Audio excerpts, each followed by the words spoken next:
Hello, Ace. Hello.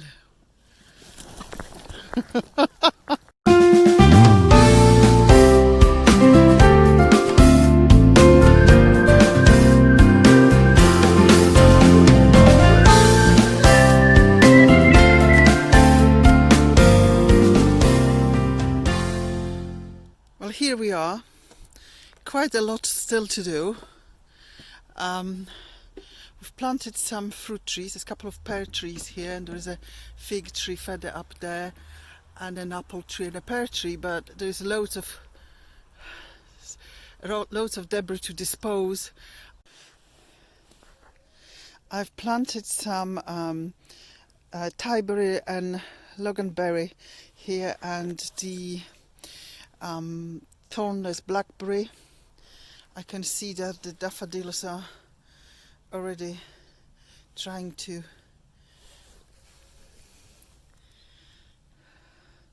they're sprouting. So this is the rest of the bed. We also planted about 20 raspberry canes along the back here. As you can see, it's all no dig. And all in all, we have planted December, 6 fruit trees. So this is a couple of apples. The first one is Apple Kids Orange Red, and this one is, I think, is green sleeves, but yes, it is green sleeves. This is gonna be my new strawberry bed. So we started, but we never finished. Again, it's no dig. And I believe there's a couple of rhubarb crowns, Fentons, and temporarily early. This is our future asparagus bed.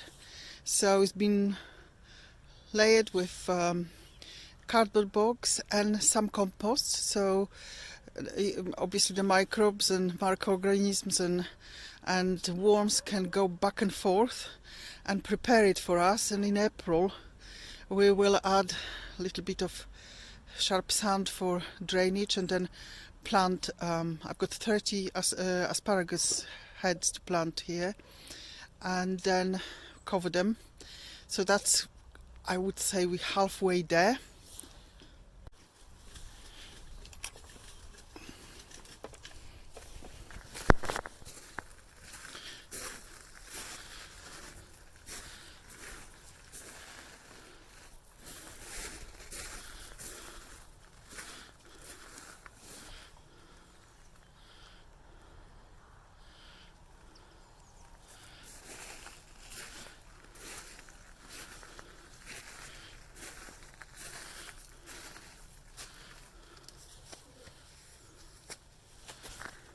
There is lots of lessons that I'm constantly learning what to do and what not to do.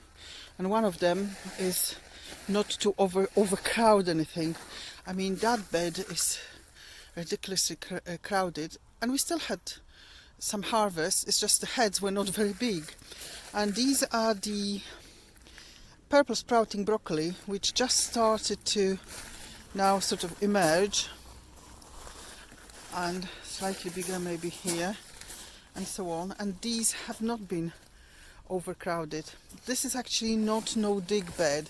These 7 beds are containerized beds. These were the first beds we actually put in.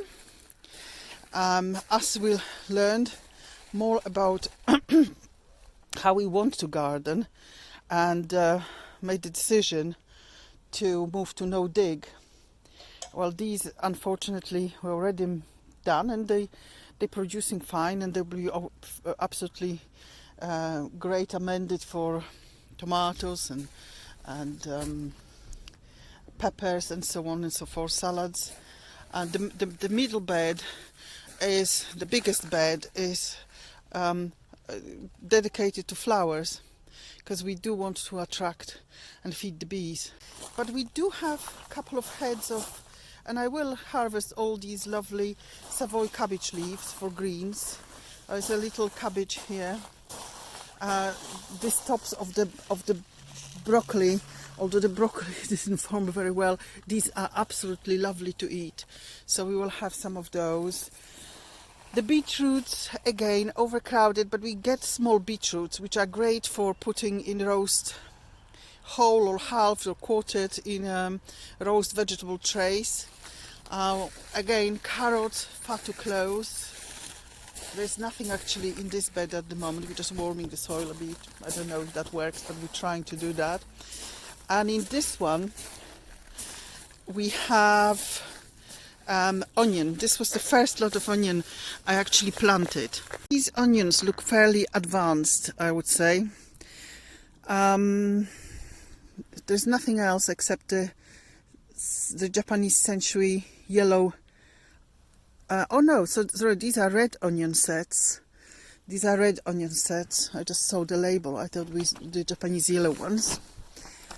Let's have a look inside the polytunnel. I'll have a lemon tree here and saved verbena. I did try to do carrots, but they are not it was too cold, I think. They're not coming along wonderfully, so we see what's going to happen. I've got a couple of pots like that, and we realized that in this first bed that actually we do have issue with rats and mice. So we left the polytunnel this year more or less empty. So as we walk in to the enclosure where the chickens used to live for several years, I've got a couple of beds. I'm in the process of moving those strawberries to the other bed, which I haven't finished last year. And I planted some spinach, winter spinach, and some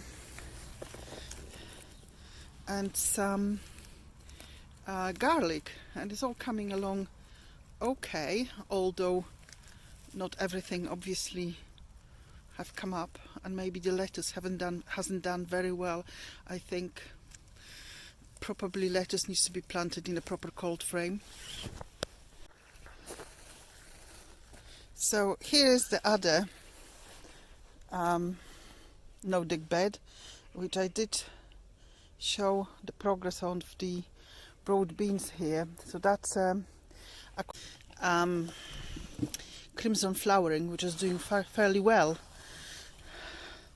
and they seem to be quite happy here, so we leave them covered. And some kale and some more of the same. So we were just checking this year if we plant the broad beans directly, if they will survive, because we do get rats and mice here, so they seem to be okay. I'm hoping they're putting lots of roots, and they're gonna, as soon as the weather warms up, they're gonna be really well established. Well, Ace is still waiting for treats, and he will get some. He's very patient.